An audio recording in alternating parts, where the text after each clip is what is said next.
So, welcome back to Truth Movie Cartel. Behind me, you guys have seen, this is the patch that the IDF soldiers are wearing. It is called the Greater Israel patch. You guys have seen all the content I have done on it, but we are going to go into a full-length movie that I have shown before, but it was taken down, and I think that now that my audience is kind of starting to understand things, I think that you guys need to see this, okay? So this is what is considered Greater Israel. This is what you can clearly see the objective behind the tyranny that is called the State of Israel.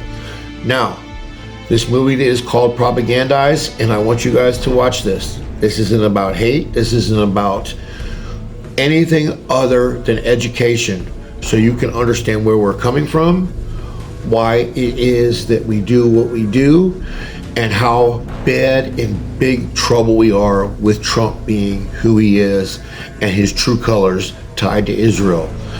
So guys, brace yourself. This is for education, this is for truth, and this is for my people. This is what the truth behind the Jewish state is. Enjoy.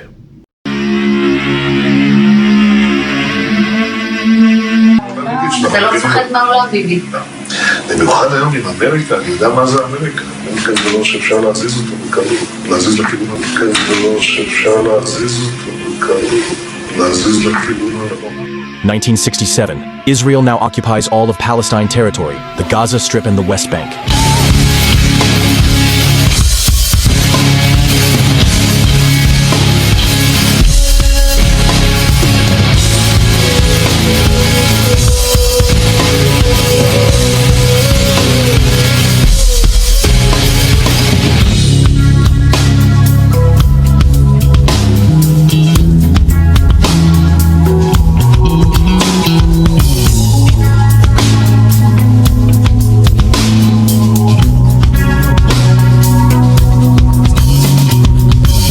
In 1969, Nixon meets with Israel's Prime Minister Golda Meir. The main purpose of this meeting was to determine the relationship between Israel and the US. It was determined that the US would support Israel with any and all aid they needed in return for them, protecting US interests in the Middle East, specifically our oil and energy. Since then, the American government has given Israel on average roughly $3 billion per year.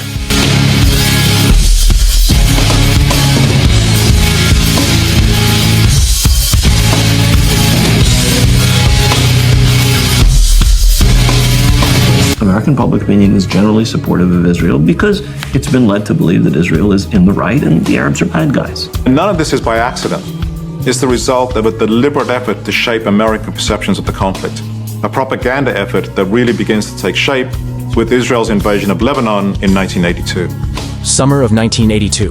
The IDF invades Lebanon in an attempt to drive the Palestinian Liberation Organization, PLO, out of their encampments on Israel's southern border. The Israeli government framed it as a necessary defensive move in order to fight terrorism. Over a period of 3 months, the IDF killed over 17,000 Lebanese and Palestinians and wound over 30,000. Most of them were civilians. For the first time, the news and media saw it for what it was. What in the world is going on?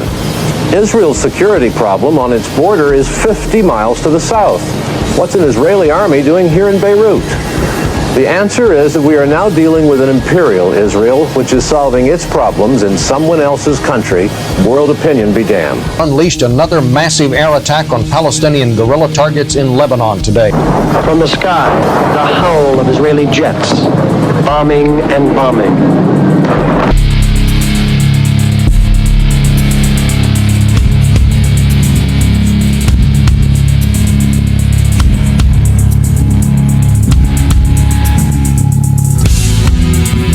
Israel was always that gallant little underdog democracy fighting for survival against all the odds. Now the Israelis have annexed East Jerusalem and the Golan Heights, settled down more or less permanently on the West Bank, and occupied close to half of Lebanon.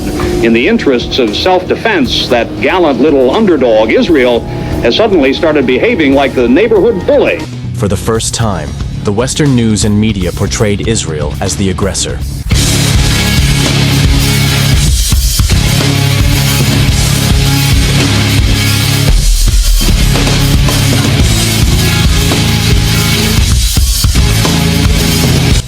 For the first time, the footage from the attack hit Western mainstream news. A different story was being told now. It was the story of Israel invading Lebanon and occupying all lands in what they considered defense. It told the West of the 17,000 Lebanese and Palestinians that were killed in the process. Even with this widespread news coverage, they doubled down. There's been another horrendous turn of events in the Middle East. Hundreds of men, women, and children, perhaps as many as 1,000 people in all, have been massacred in 2 Palestinian refugee camps in West Beirut. On the 16th, 17th, and 18th of September in 1982, the Lebanese forces, one of Lebanon's most powerful Christian militias, killed between 1,300 and 3,500 civilians in the West Beirut neighborhood of Sabra. In addition, they targeted the Palestinians in the Shatila refugee camp and their Lebanese Shia neighbors. The Lebanese forces were found to have been supported by the IDF surrounding Sabra.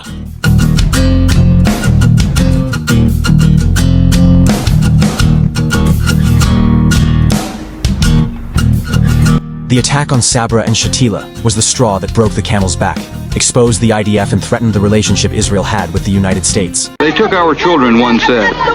They're killing our families. This was a game changer in terms of how Israel was going to deal with the question of publicity. They went on the offensive for the first time. All the direct or implicit accusations that the IDF bear any blame whatsoever for this human tragedy in the Shatila camp are entirely baseless and without any foundation.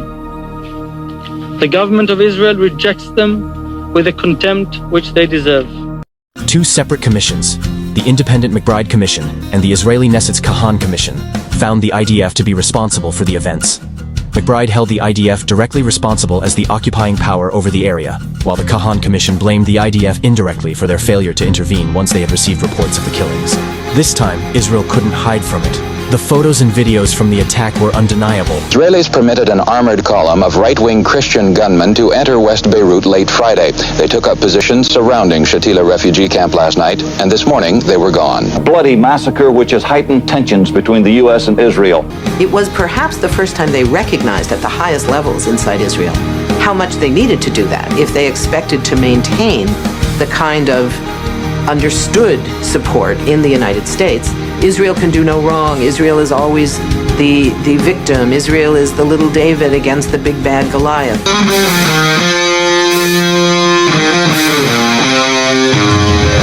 In 1984, the American Jewish Congress sponsored a conference in Jerusalem to come up with a PR strategy to battle this. In Hebrew, this is known as Hasbara. They invited PR specialists, media experts, advertising executives, journalists, and many Jewish leaders. The main goal of this conference was to develop strategies to spin unpopular Israeli policies and to counter negative press coverage by shaping the media frame in advance. It was all hands on deck to figure out how to reframe any and all criticism or negative press coming out of Israel.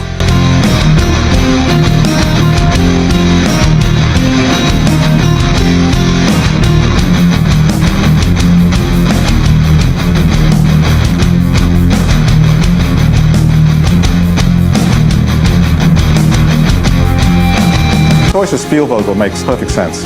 He's known as a master of image inversion and rebranding.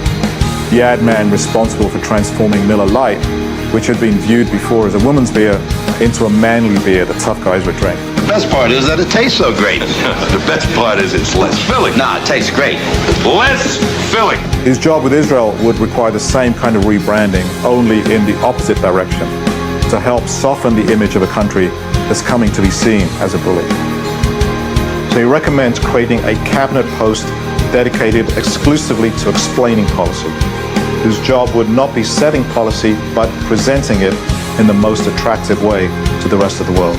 Classic PR is to say the problem is not the policy, it's the presentation. When the policies are so reprehensible that many people become critical, rather than acknowledge there's anything wrong with the policy, there's a doubling down on the PR effort. Before we talk any more about Hasbara and how it is used today, it's important to understand exactly what current state of the West Bank and Gaza are for Palestinians under Israeli occupation.